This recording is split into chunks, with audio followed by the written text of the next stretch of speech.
Players Pit brand and the Players Pit with D Slum. Man, we got the YouTube series coming out. Shout outs to my man BP, my shooters, BP, my man Slim Jonathan Daniels from 76 Eats, man. We working hard. The first season is already done, guys. Like I told you guys, what we are doing now is all that post, all the post editing and things. Y'all know that takes time. We got to get it right. We got to get it right. Now, without further ado, I'm gonna say it again because I really like that. I really like the brand Somebody's Coach. I really like that brand Somebody's Coach, man. We have a young lady with, who needs no introduction, in my opinion, but we're gonna give her anyway. We got Lincoln Park, freshman girls head coach, runner up, right? Runner up, I guess. Runner up, right? You know what I mean? Academic extraordinaire, amazing student athlete. When you dig into the crates and look at her background, man, we got Kietta. I don't like. You thinking about it too much. You said it right before. I don't want because I know how women be when you butcher their names, and I do not want to butcher your name, Kietta Saunders. Did I say like the PA guys used to do it, like when you was hooping? Nah, you ain't saying because I had people, they said it wrong. for sure. Hey, it's good to have you here, man. Like it's good to have you here, man. Give your flowers real quick, man. Give your flowers real quick. How you feeling, mama? I feel good. This Zoom in feel like you don't like it. You don't like it. I got you. Don't worry about it. That's better. So much better. Thank you. I feel you, man. Like I'm used to having the real Zoom look, but you know what I'm saying, you're the first person that's like, hey Chief, I ain't really digging that. So I'm gonna make sure that I make sure that you're looking right, that you're looking plausible, for lack of a better word. So welcome to the show, man.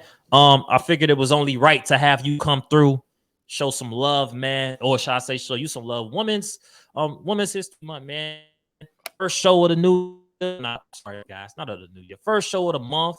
Not kick it off the woman out here doing her thing in athletic, man. So talk to me a little bit, man. Like what you going on right now? Like how you feel, man? Rough day at work, good day at work. I know you out here working every day hard. You know what I'm saying?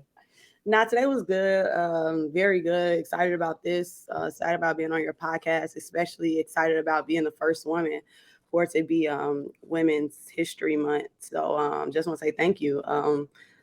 It's an honor to be for real, because certain things you do, it's not about being recognized or doing that. So me just connecting with you and you saying, okay, let's do this podcast, I'm like, oh, okay, let's do it then. So very excited for everyone that's listening to just hear more about me, hear more about what I got going on, what's in the future, what's happening now, and then we gonna work on together. Yeah. Oh yeah, because we definitely we ain't gonna talk too much about that yet, because we gonna do some heat. Like we go do some heat. We go do some heat. One of the things that I want to say, and guys, this ain't no cap, right? Like I don't have like I can't tell you that I know Kietta for like years, right? Like I met you during flag football or whatever. And things of that nature. And I seen you doing your thing like on Facebook. This is how social media has made the world so small, right? That shout out to, I'm gonna make sure let me pin that for Juice Money. Let me pin that for. You know what I mean? But one of the things, but I had no clue that you were doing your thing at Lincoln Park, right? And I have this saying, and a couple of people that I rock with have this saying, is that I see you. Like you ain't gotta know nobody, you ain't gotta be bumping shoulders with them every day, you ain't gotta be talking to them every day. Oh, you got some love in the building. You know what I mean? Like you got some love. Shout outs to y'all, man. Shout outs to y'all, man. Is that too loud again? Keith? Nah, it's perfect. It's perfect now. Okay, it's about time because normally that shit. but I think I'm real big on giving people their flowers, and not just giving them their flowers behind closed doors, but giving them their flowers not just to their face as well, but to the public, man. When you out here doing dope things, I don't care on what level, you should be recognized for it. Like you should be recognized for it. I saw you out here doing your thing, and I was like, you know what, man, let me connect with her and see if she interested. She may not, you know what I mean? But I gotta at least shoot the shot and see if you is. He was like, you know what, yeah, we could do that and then some. I'm like, all right, well, let's get it then. So I want to dig into the bag of like before, like I don't want to talk about the present right now. I want to dig into your past. You know what I mean? A big part of this show is about giving people that that's sports. I like to call it sports edutainment. Right. You know what I mean? Education, sports, and entertainment at the same time. I want to give people that feel like some background on you, man. So tell us about your athletic background, your sporting background, how you got into it, you know, what you started in growing up, things of that nature. Okay, I start from the little peewee time, but I started basketball, I believe, even like fourth, fifth grade. I actually started travel basketball with Memorial Park Wildcats. Mm-hmm. That's out of Bellwood, Illinois. I Okay. lived in the city, but I played with them because all my cousins, older cousins, played. So we played with Memorial Park Wildcats. At the time, basketball was just coming up for women, for youth. So I played fifth, sixth grade. When it got to sixth grade, travel ball started to come about. Once travel ball started to come about, that's when I actually got on a I was the only girl, and I played with Ricky Moore Oh, and nice. a coach. Well, my stepdad, Coach Weston, where he has coached. They both have coached several NBA players, Javon Carter, Sterling Brown, Rob Coverton.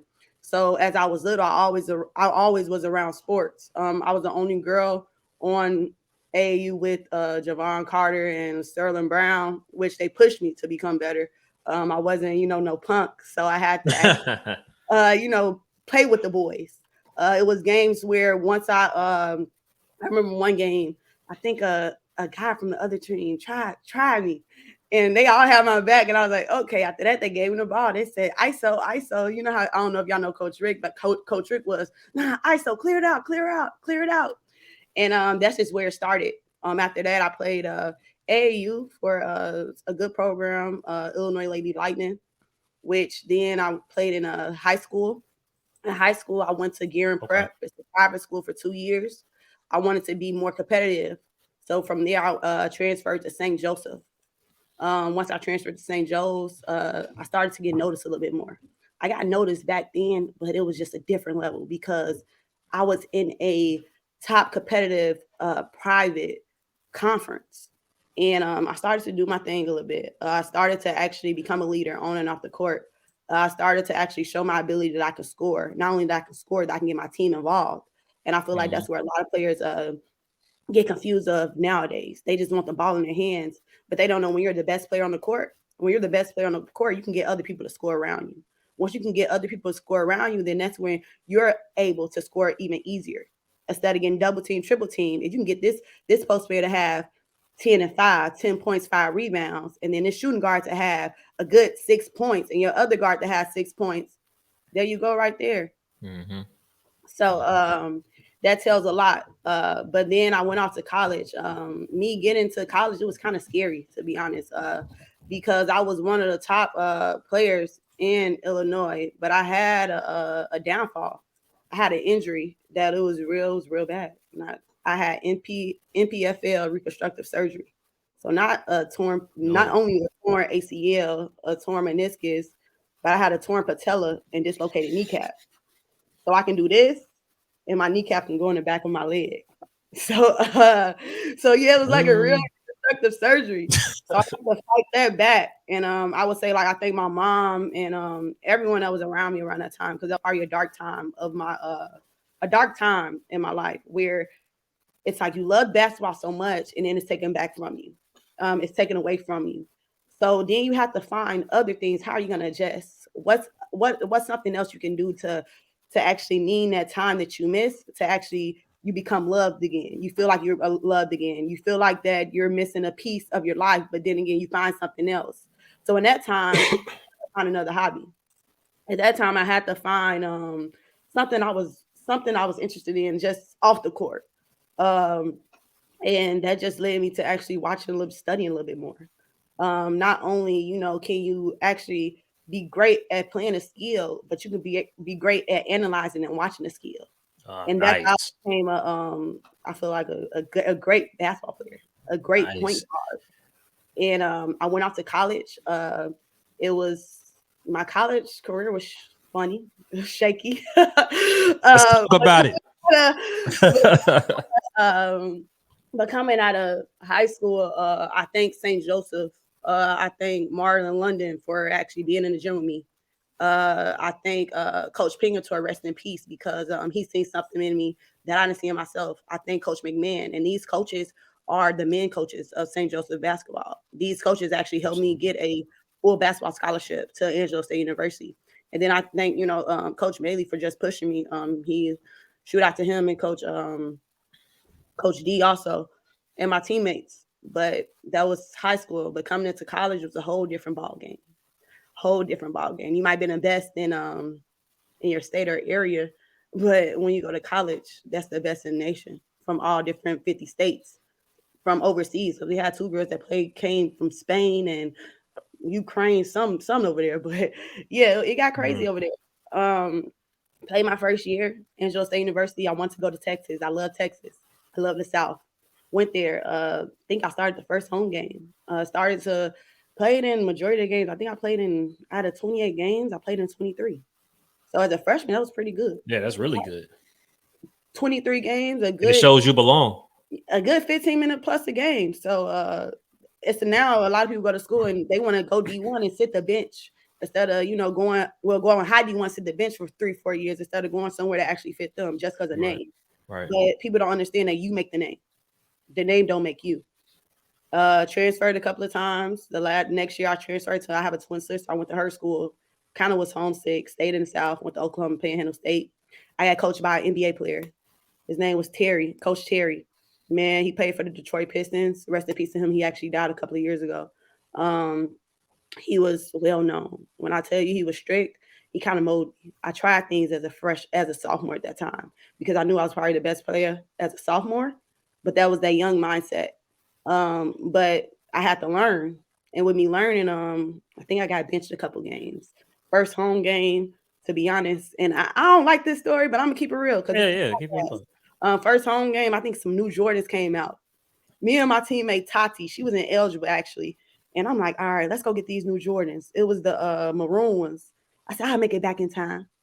I didn't make it back in time. I missed shoot around. Community Oh was man. strict. If For you the didn't for the come mics. around for the mics, I thought I was gonna make it back, but I wasn't thinking. The place was 40. It was in the country.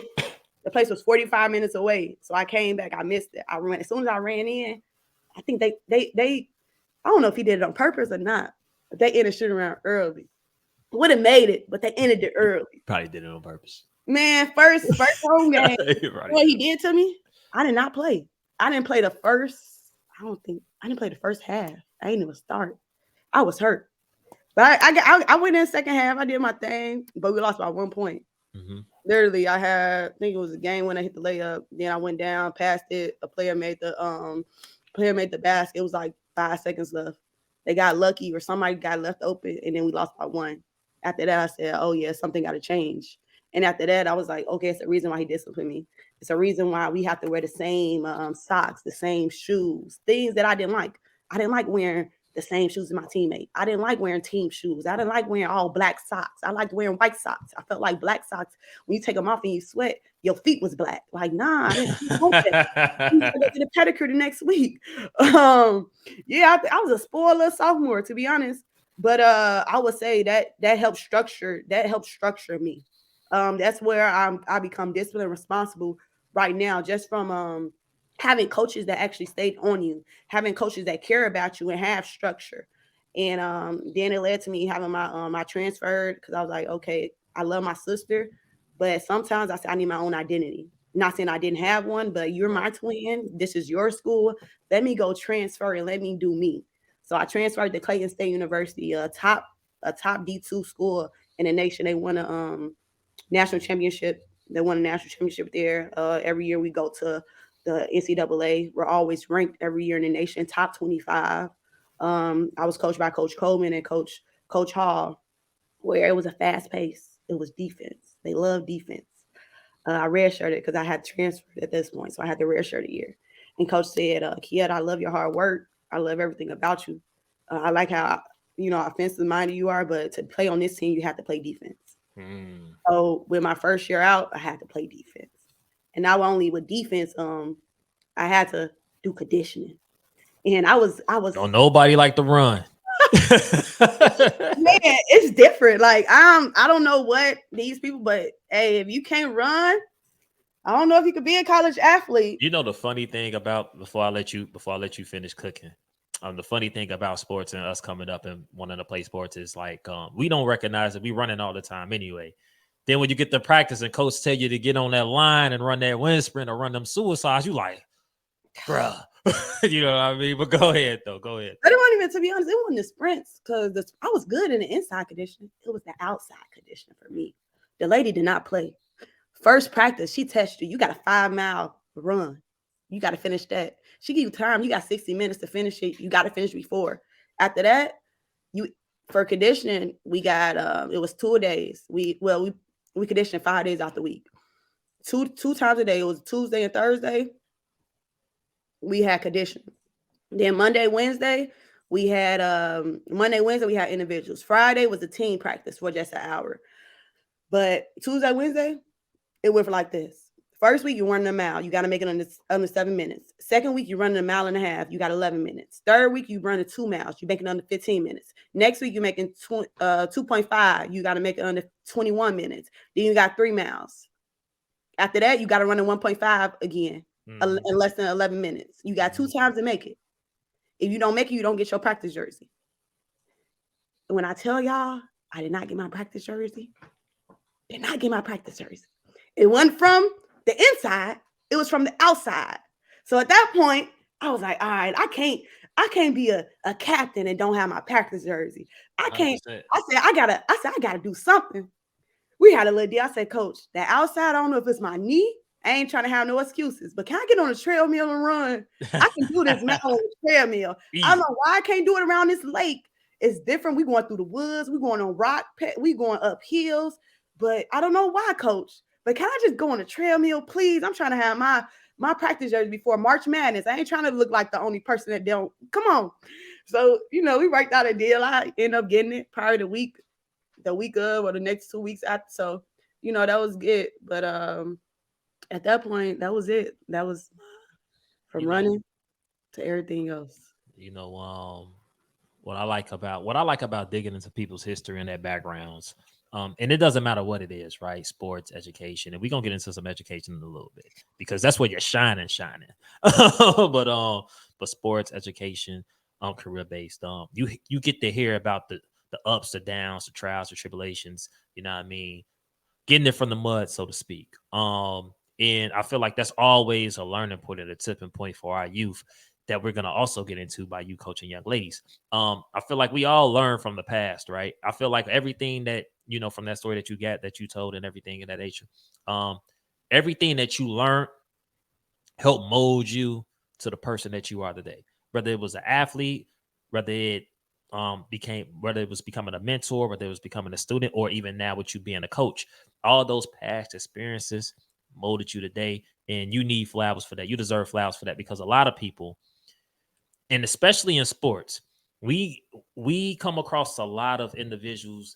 We see them all the time on our teams that we play with on shorty, that we play with as shorties, high school, college, club teams, AAU teams, and things of that nature. Talented as hell, got the most talent in the world, but they probably hard-headed, or they don't like to be challenged.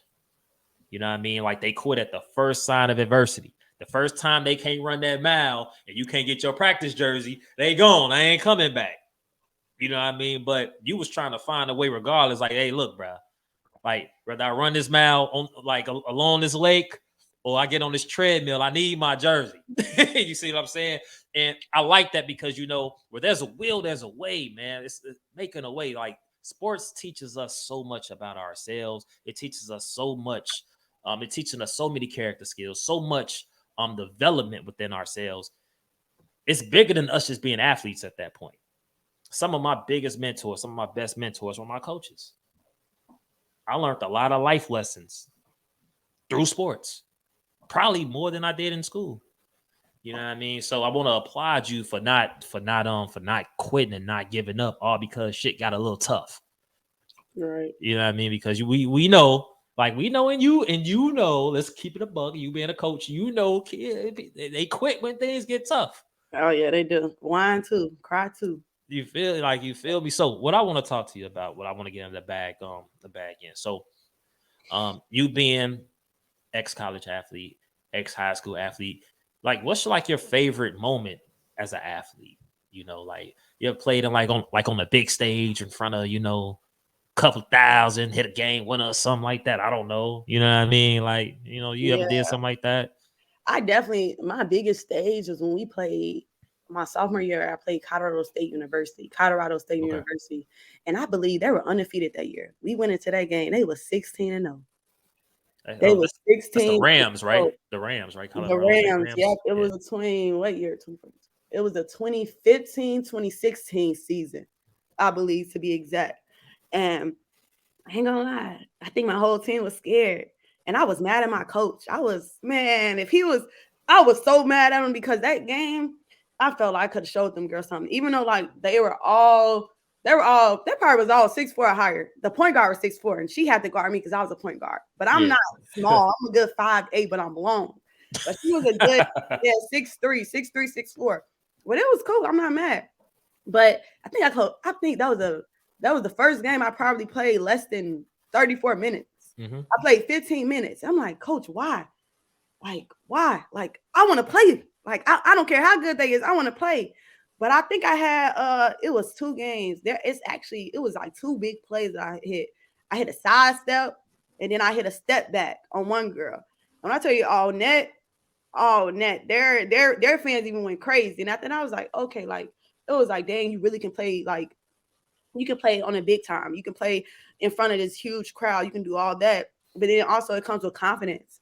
That right there showed me like you have to have confidence with anything you do in life. You have to set yourself different. You got to stand out. You got to be different. Your mindset got to be different. You got to be strong, mentally built for this. You know, you can't be mentally weak.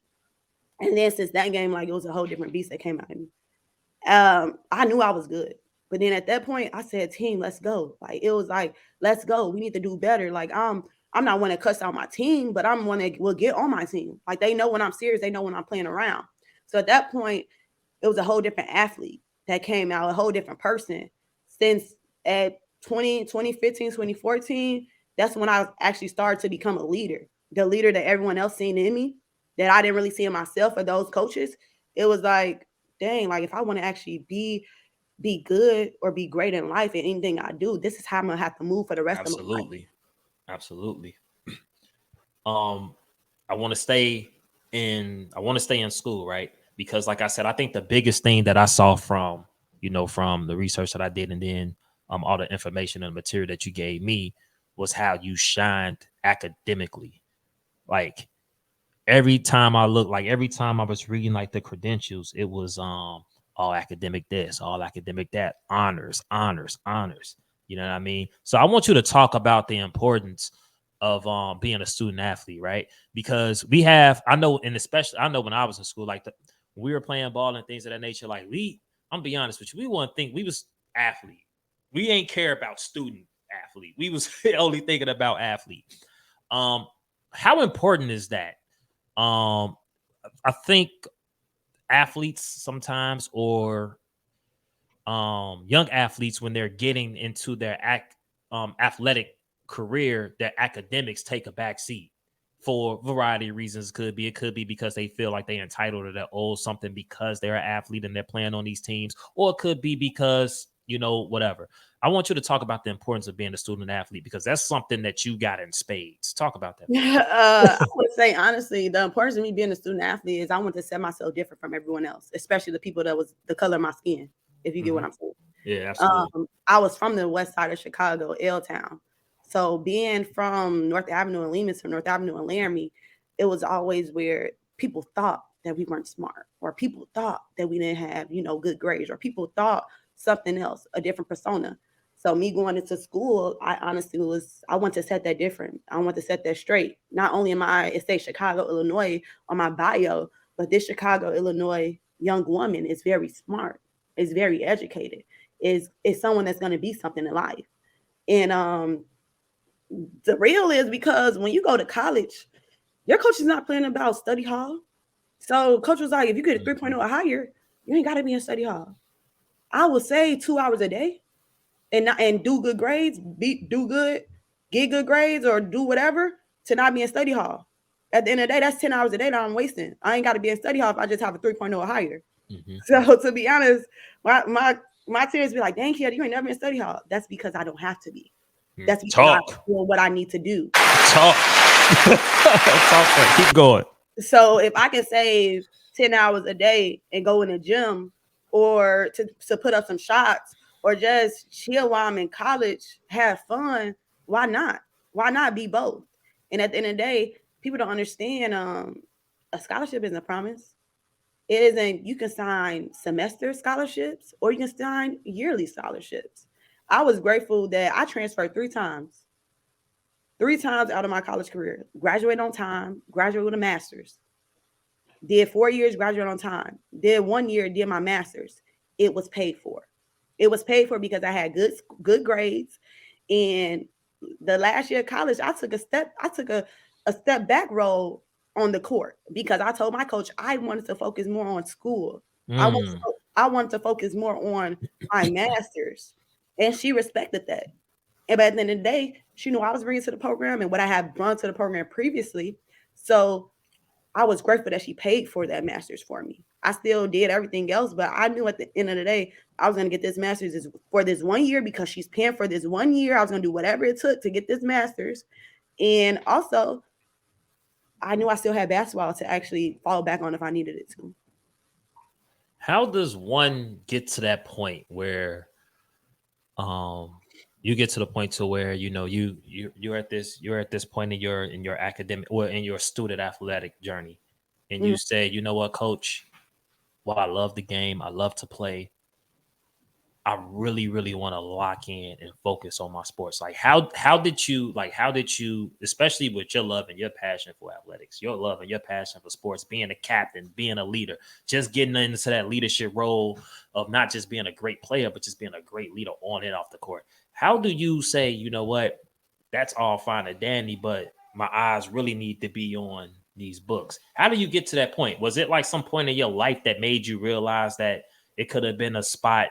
It could have been a situation where your studies could get you further than your athletic ability, or was it just a point to where you just felt in your spirit that there was something that you needed to focus on? To be honest, you want to be real? It was a relationship. Okay. Me seeing how much you can actually make in a contract, and me seeing your actual potential. I think that year I was a week late to school, and my coach knew something wasn't right. It was at the end of the day, it wasn't that I didn't love basketball anymore. It was just like it. To be honest, I didn't see a lot of contracts, women and men. When they first go overseas, they're not making as much. So you're actually putting your body, you can sustain it. I'm not saying like I at the end of the day, I got full respect for everybody to follow their dreams. But for those that actually go out there, you got to think you're putting your body in pain. I knew my body couldn't handle being overseas for that long, 8 months a year, for having 2 to 3 practices a day, for me actually having a knee injury and me getting paid $500. Nah, I couldn't.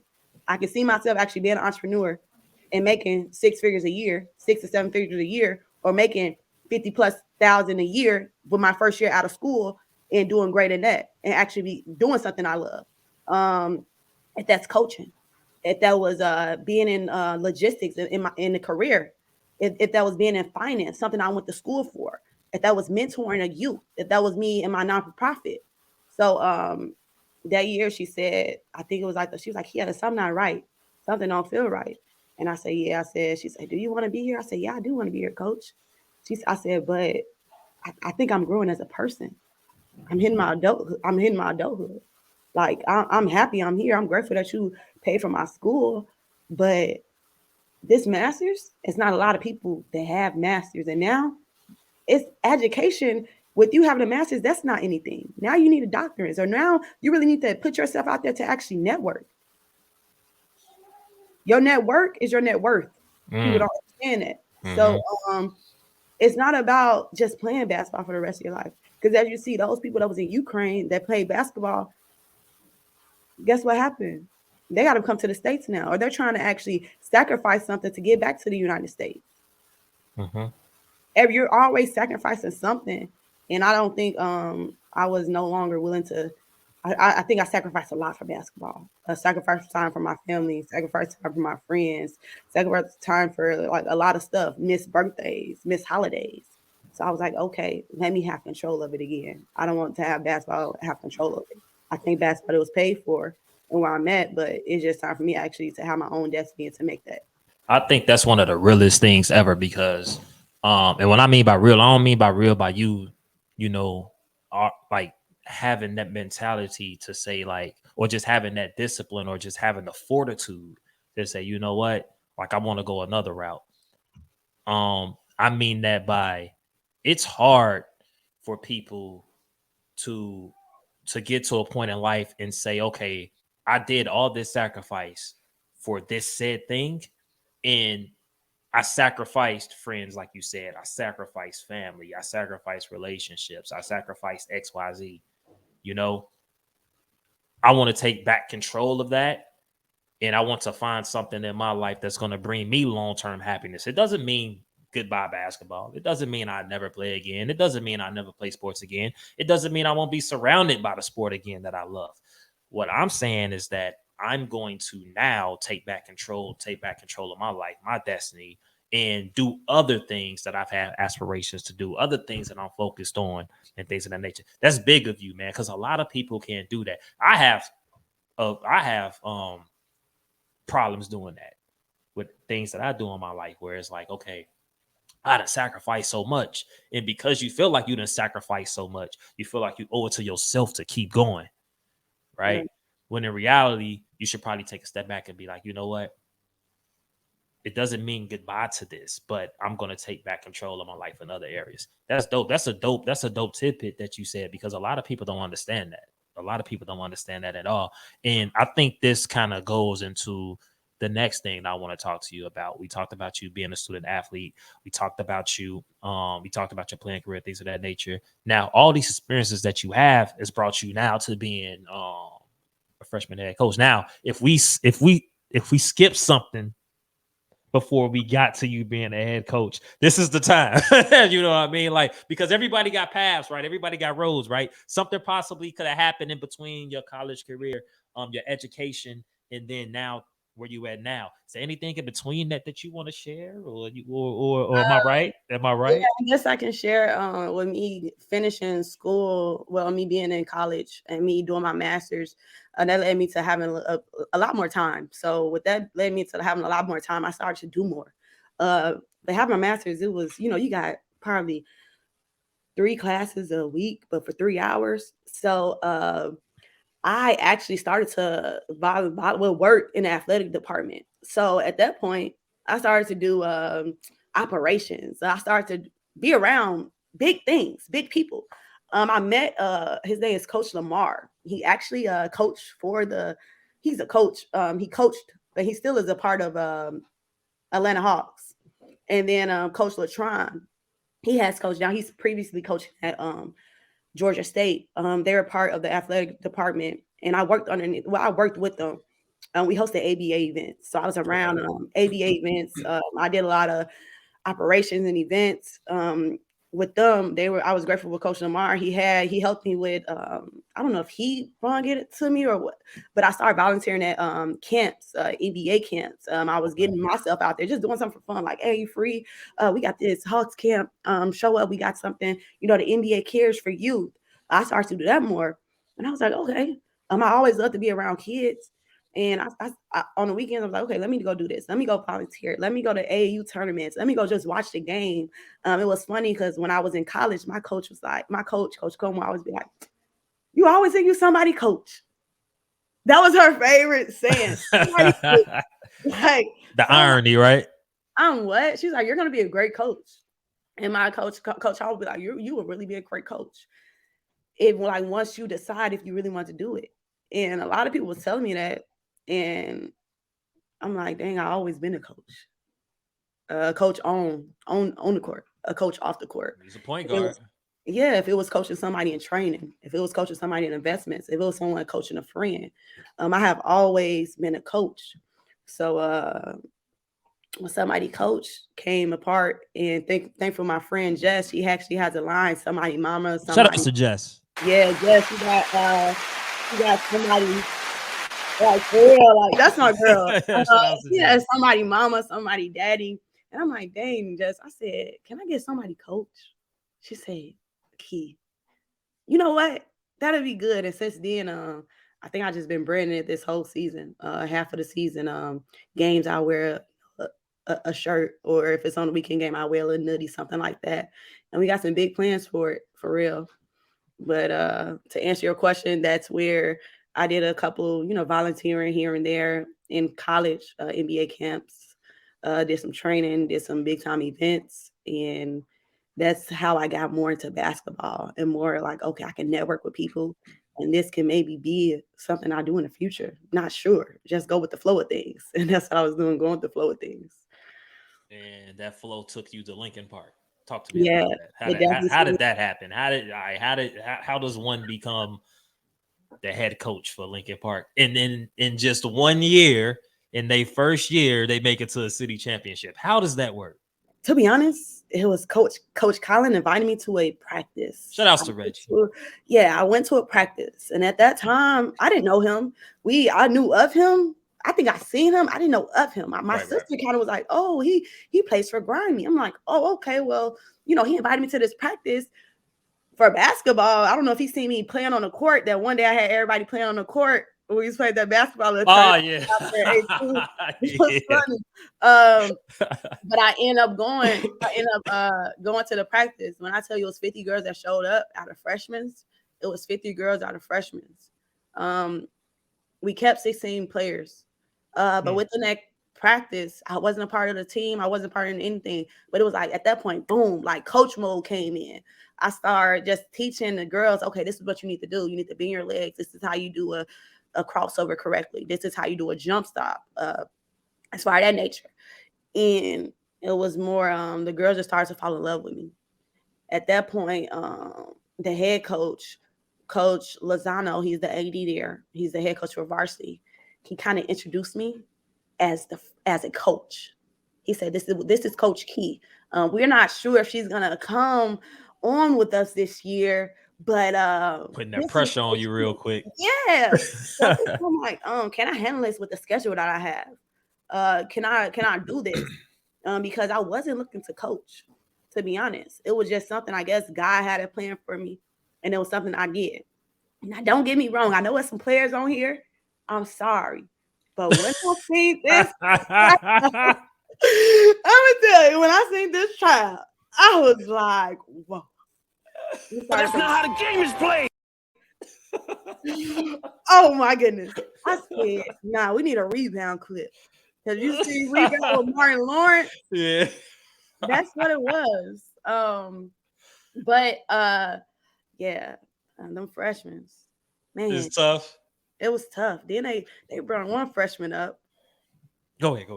They brought one freshman. I was like, okay. I peeked another freshman. That freshman ended up getting on JV. So I'm like, okay, I'm gonna work with some. But as you watch basketball and as you analyze it, you see potential in people. So them girls, they couldn't dribble, they couldn't shoot. They was traveling to the moon and back. They was traveling to Mars. You said it, to the moon and back. Yeah. But it worked out. I love my team. I love my freshman girls, to be honest. They really brought something in me that I didn't see in myself. They showed up every day. They worked hard. They listened. And that's one thing. And all of them became better. They really did. Obviously, you a game within winning the chip. Yeah, we should have won, but CPS, I need to talk to them about them rules they did because snaps. Yeah, no, I wasn't bad. It's just as a freshman, my girls never played before. None of them. I only had 2 girls that played before, so they had 3 games in a row to win it all. Oh, that's tough. That's tough for anybody. Yeah, they was sleep in the stands. I'm like, dang, my center sleep in the stands. I'm like, dang, I think she on right now. But my center, she was sleeping in the stands. My shooting guard was sleeping in the stands. When they woke up, man, that game was It was okay, but shoot out to Lane Tech. They got a nice coach, and we're gonna do something in the summer. Do Real you good. know of any youth girls development basketball programs in the city? And the reason I asked that is because like when I worked for the Park District, right, we had this thing called inner city basketball, inner city football, things of that nature. But inner city basketball. Shout out to Jaleesa Bryan. She was the head coach for our girls basketball team while I coached the boys. And I used to go see the girls play. And a lot of these girls that were playing on these teams, obviously, they fairly new to the game, right? Like they don't they don't quite know how to dribble. They don't quite know basketball terminology. They don't understand the importance of, like you said, bending your knees at the free throw line and boxing out and stuff like that. They don't understand none of this stuff. And the first thing I thought about was like, man, like it should be like some sports camps out here for young ladies who want to get into basketball. And I don't think you got some girls. And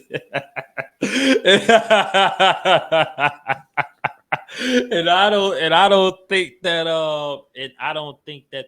there's a lot of those. Do you know of any, being in that circle, being in that cipher of coaches around girls athletics?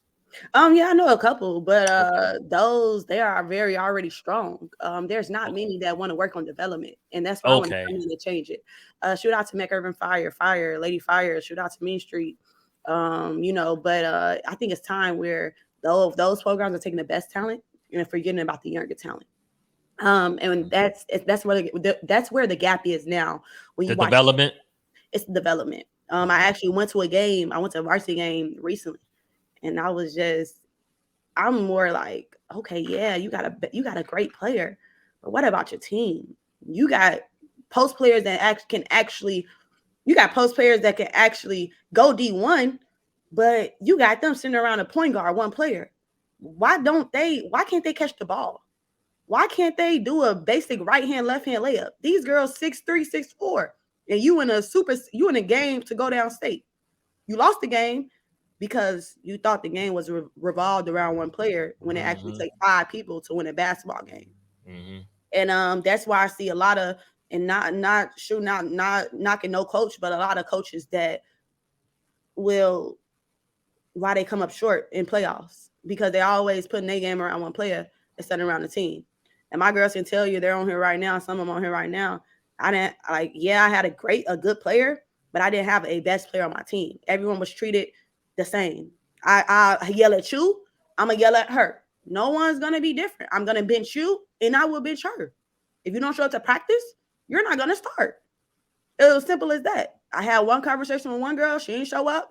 Guess what? She started to show up the rest of the year, every day. But at the end of the day, that's because some coaches, you have to show them that you care for these children, not that just they're a number, they're a uniform.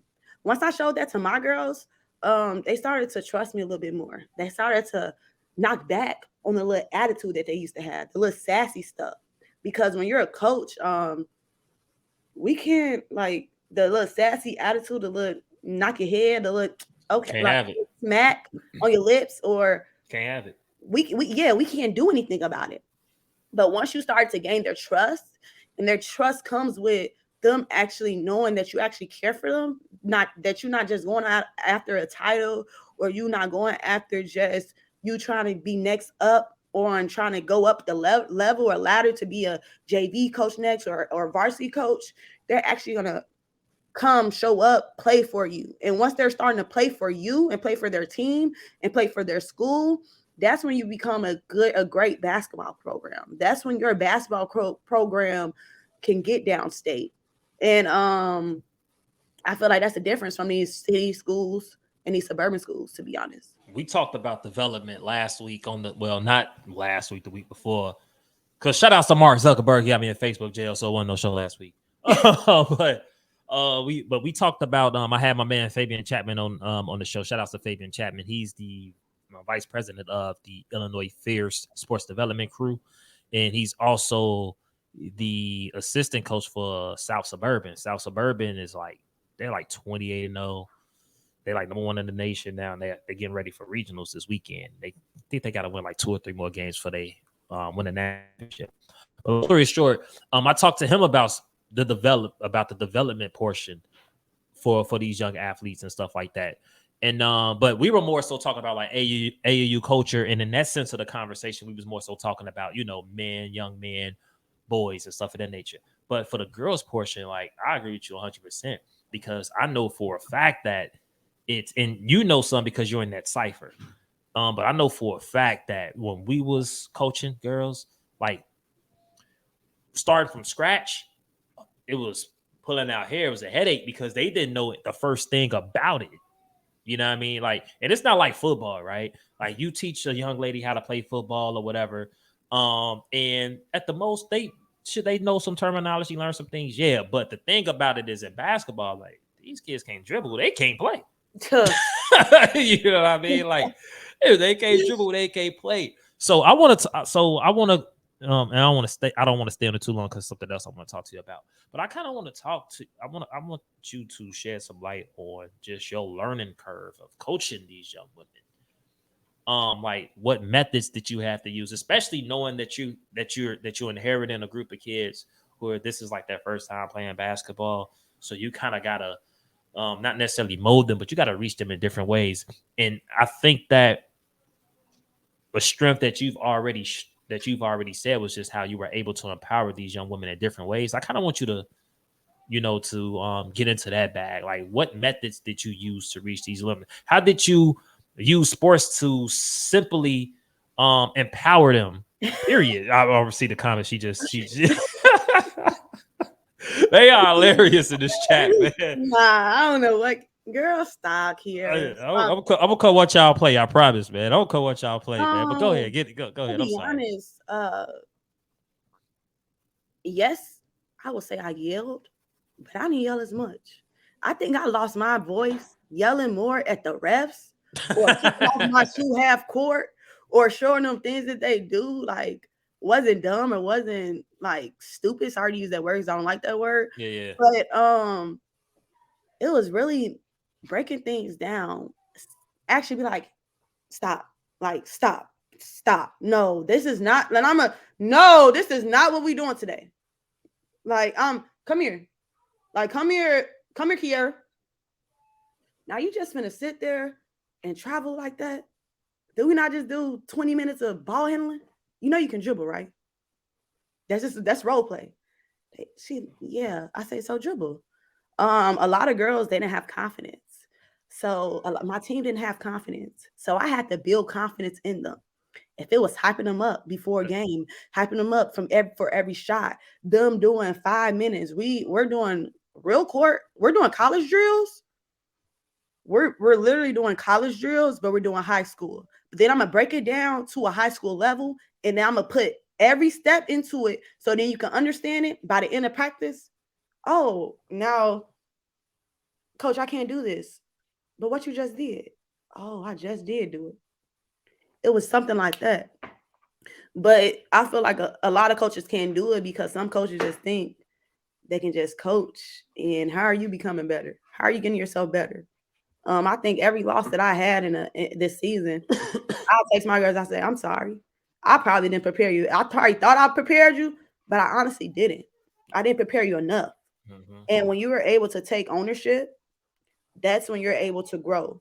That's when you're able to push a kid that didn't know how to dribble to their full potential.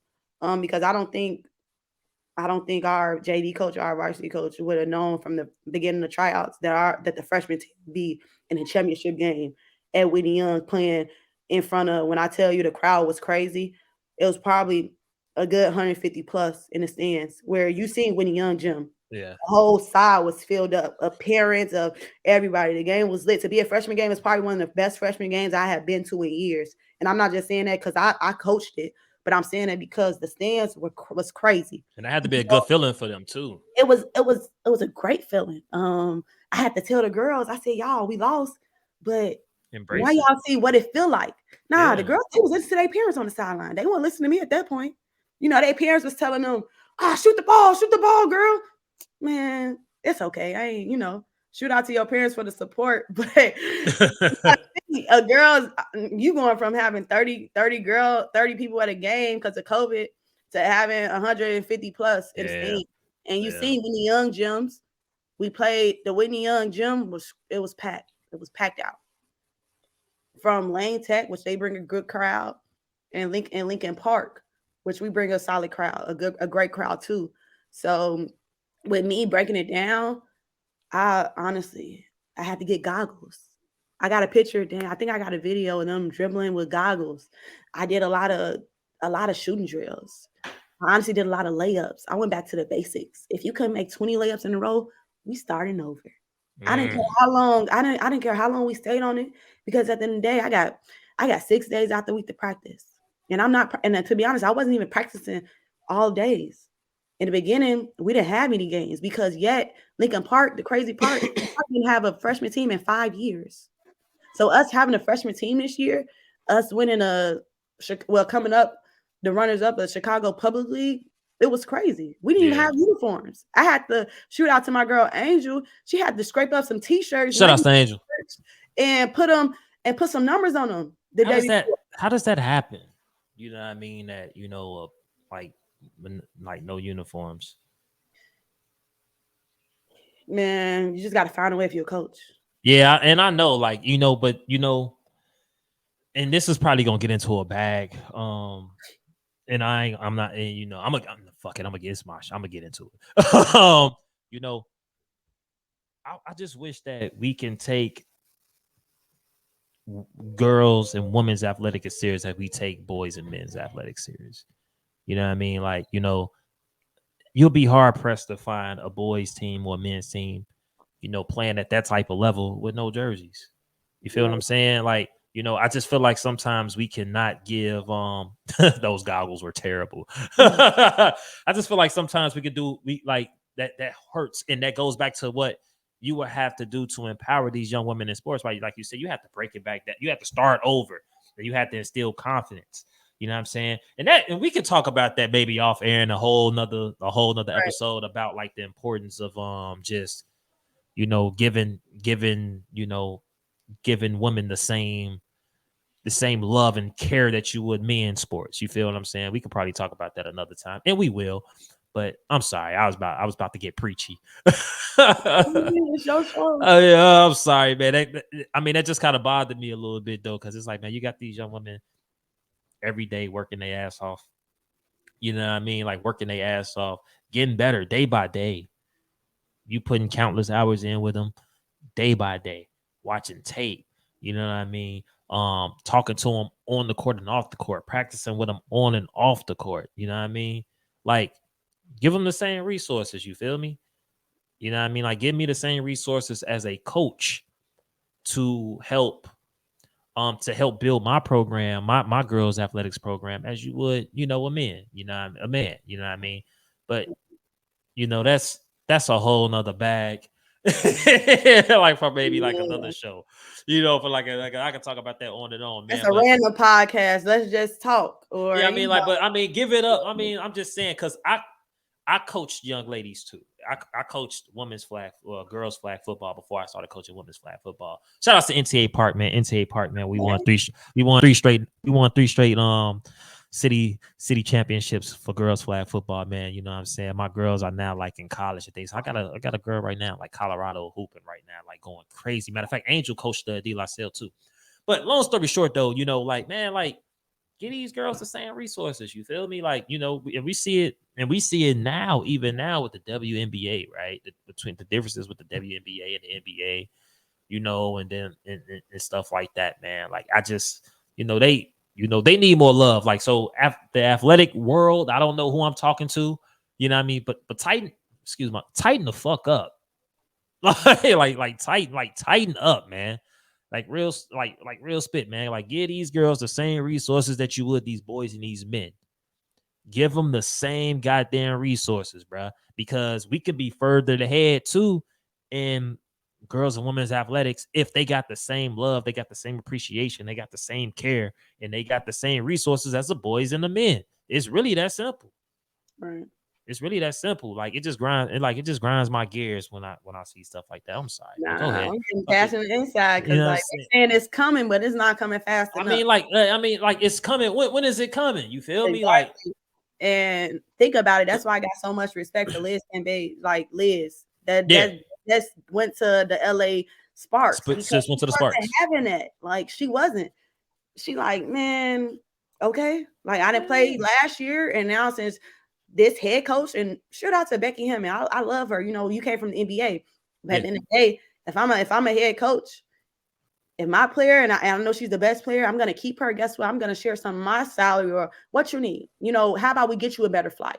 Yeah. But now with the WNBA, they're so tight. Like, for instance, sorry we getting off topic, but we good. This is what it's for. The New York Liberty, they just got fined $500,000. Yes, I saw that. Because they were actually getting chartered flights. Okay, and their president can afford that. And if they can afford that, they shouldn't be penalized. And then they already penalized. They sucked. That's whack. That was terrible. And that fine was whack. Like when I read that, I was like, are you serious? Like Right. Really? Is that what we doing? But not even that. That's actually gonna help them get more big time athletes trying to come to New York because they can do that. And that's what they were saying. Somebody else go actually, instead of sitting on their ass, but go actually a network to get more money for their team. And that's what they were saying. They were saying they thought it would be an unfair competitive advantage for them when players found out that this team had personally. Oh, okay, and because y'all not doing it as a league, it's a competitive advantage. Instead of me spending time where Liz just said she had to spend her personal money, I got my president paying for this. That means I'm gonna get on my president. I'm scoring this many points. I'm averaging 20 points a game. I need this too. If you can't do this, I'm gonna go find someone else to do it. And then they're gonna have to step up and stop being lazy. And now it's gonna be competitive. And this is a good segue to something I want to talk to you about too. Is like the future of like women's athletics, right? Now you just said not too long ago, right? You was like, well, they say change is coming, and we both was like, well, when? Right? Where do you see the future of like women's athletics or girl? Well, let's just say because I want to women. So girls and women's, because I don't like to say female. Let me just lump them both together. Where do you see the future of girls and women's athletics? Can you see it? Can you see it getting the support that it needs to get so it can go to like another level? Now, granted, for reasons that we already know, right, or reasons that we might not even know, it'll obviously take a while for it to be like on like a level like an NBA or an NFL for obvious reasons, right?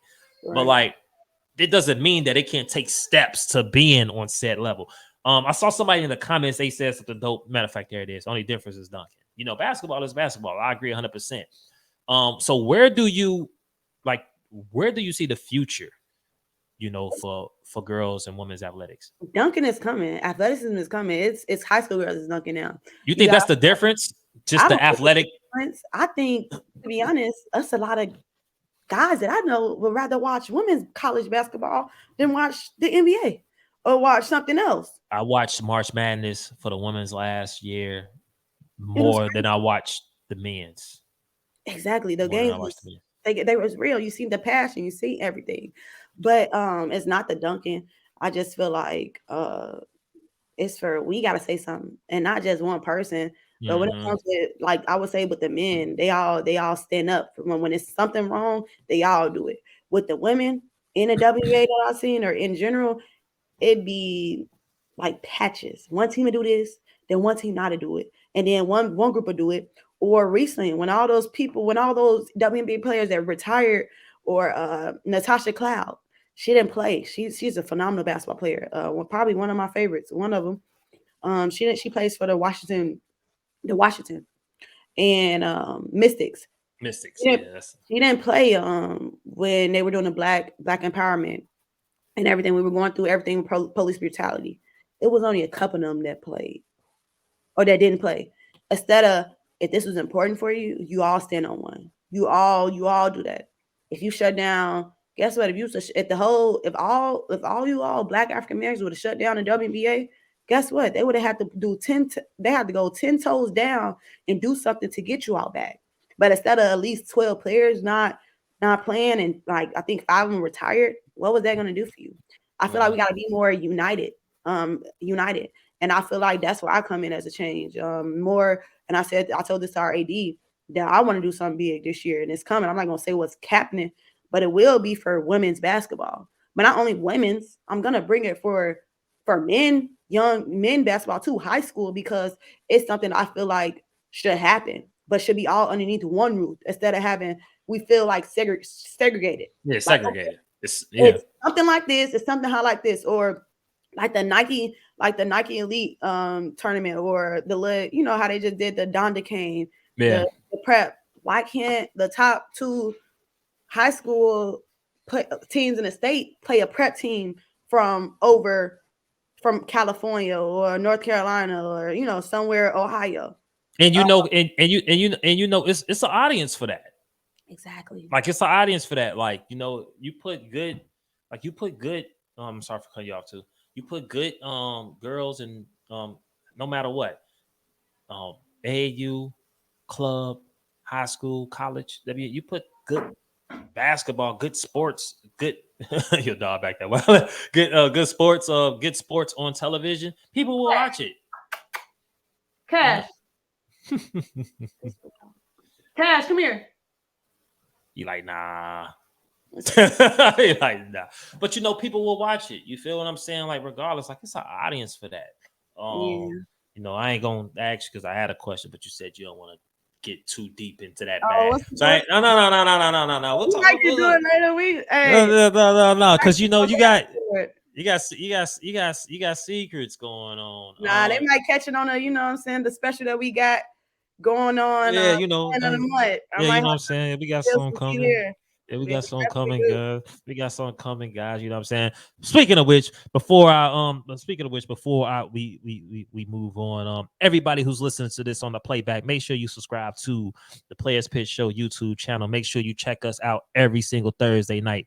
You know, I'm never alone. I'm always with a dope guest, whether it's a lovely lady or a dope man out here doing this thing in sports as well. I'm never alone, guys. The chat is always rocking. It's always interactive. Make sure that you tune in every single Thursday night live on the YouTube channel, The Players Pitch Show. Also in the Facebook group, The Players Pit with D-Son. If you also listen to this on the playback, make sure you subscribe to not only the YouTube, but to the Spotify. We get out the episodes every Monday. God, I'm getting real good at plugging this shit.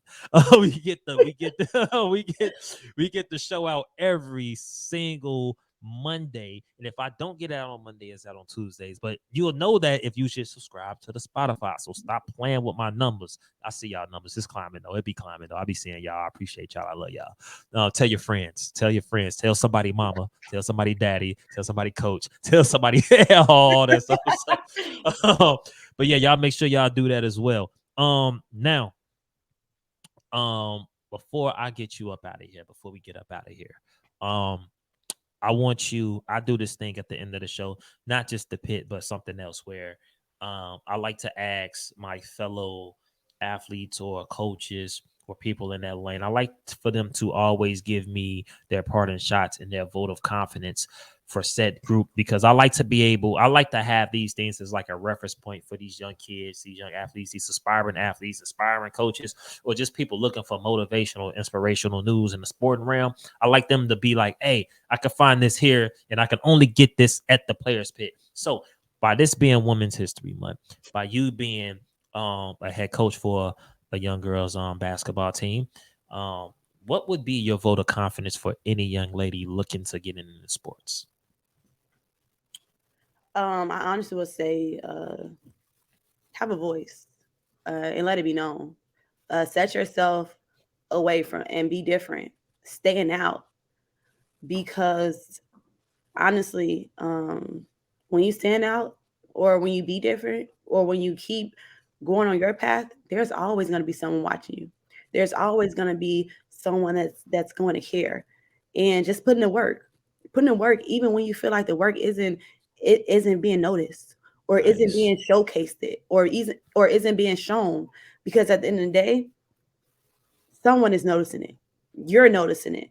You're going to see growth. And lastly is have confidence. You got to believe in yourself more than you believe in others. And it's okay to sometimes focus on you, because once you start to focus on you a little bit, you see what you were missing when you weren't focusing on you. And then you could put it with actually caring and focusing on others too. And lastly, I would say, honestly, just do it with with the full ability that you have. Don't give up on yourself. And if you ever, need a push or anything, I'm always somebody coach. And you got it. Hey, yeah, I like that. I like that. Shout outs to Ghost. I see you right here tapping in. I definitely liked how you segued in and out there, yeah, because I'm always somebody. That's dope. Give me one of them shirts, man. Show me show some love, like straight up, show some love, cause that, you know what I mean. Because I think that brand is dope. I think everything that you're doing is dope as well.